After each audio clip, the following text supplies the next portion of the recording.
I like to think that science policy comes in two flavors, strawberry flavor and raspberry flavor. So the strawberry flavor science policy for me is trying to understand funding trends and funding decisions. How do universities, government departments, businesses, how do they make decisions about what to fund?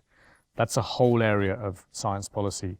You could call it the policy of finance. It's a kind of financial policy. In terms of the work that I do, it's a little bit like financial journalism, but financial journalism as related to the world or the business of science. That's one half. The raspberry flavored science policy, perhaps the nicer flavor, certainly as far as I'm concerned, is trying to understand the policy decisions that governments make and what relationship does science have to those decisions. There might be decisions about nuclear power, where to bury nuclear waste, shall we have nuclear weapons? There could be decisions about agriculture.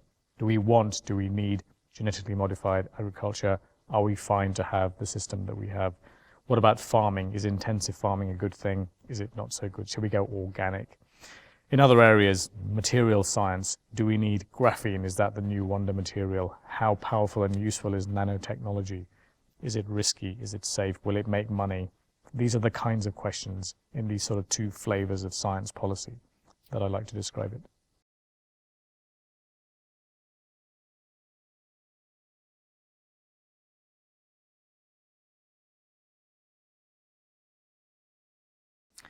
In general, science policy, wherever there is funding of science, there is, and wherever decisions have to be made about science, there is policy. So there is policy pretty much worldwide.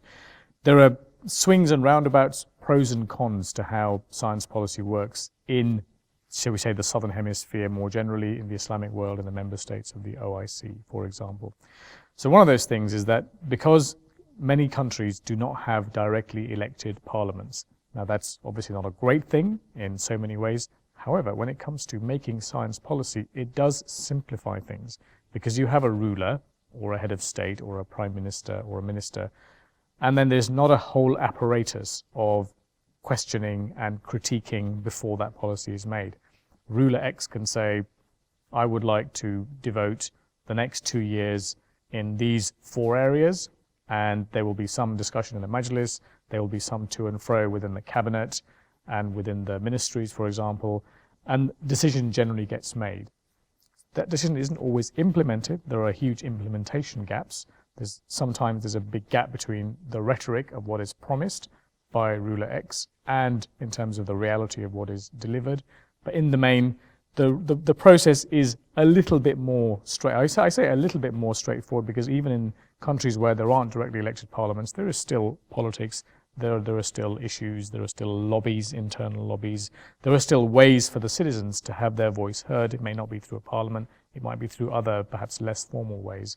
But in the main, I would say it's that much more straightforward. I think the other great, kind of big trend in the Islamic world generally is, and it always has been, certainly in my own professional lifetime, is towards applied research. There is less focus, always has been less focus on the basic sciences and much more. There's a feeling, there's a sense that the basic sciences is some sort of international rich person's luxury, that you don't really need to have a department of chemistry or physics. You must have electrical engineering and you must have civil engineering, but the basic sciences are somehow this sort of poor relation. And then on top of that, although this isn't necessarily an issue of science, but it's of knowledge more generally, the social sciences are on balance even in a weaker state than the basic sciences.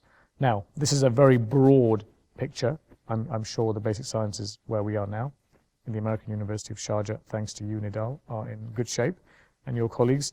The basic sciences in other countries, there are some real pockets of excellence around. Sometimes they depend on philanthropic funding. Sometimes they depend on industrial funding. Industry is a good funder of basic research because industry needs basic trained scientists. Sometimes there are enlightened people in government who are funders of basic science, but on balance, funding for basic science in the countries of the Islamic world and in the South more generally is in a poorer state than in the more developed economies.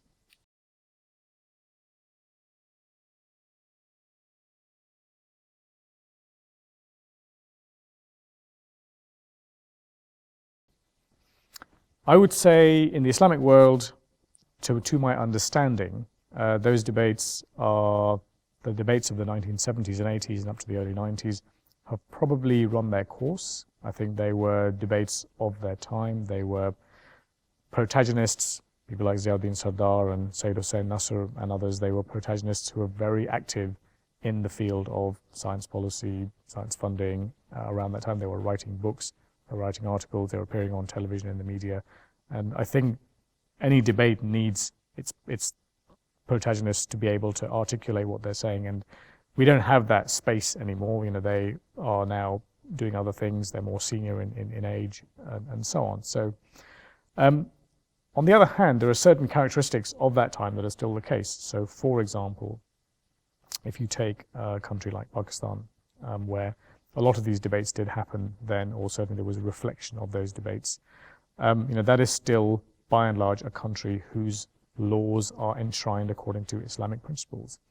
And so policy decisions that are made in ministries, even if the people making those decisions don't necessarily agree or understand, but there's always a sort of dotted line that goes back to Sharia, or that goes back to a particular verse from the Quran or a particular segment of the Hadith. And even if it's not necessarily something that happens at the level of the lab bench, or it's not actualized or realized at the working scientist level, but policy decisions in countries where faith is enshrined in the constitution, where religion is part of lawmaking, inevitably it becomes part of the policy apparatus, even if it isn't written or described in that way.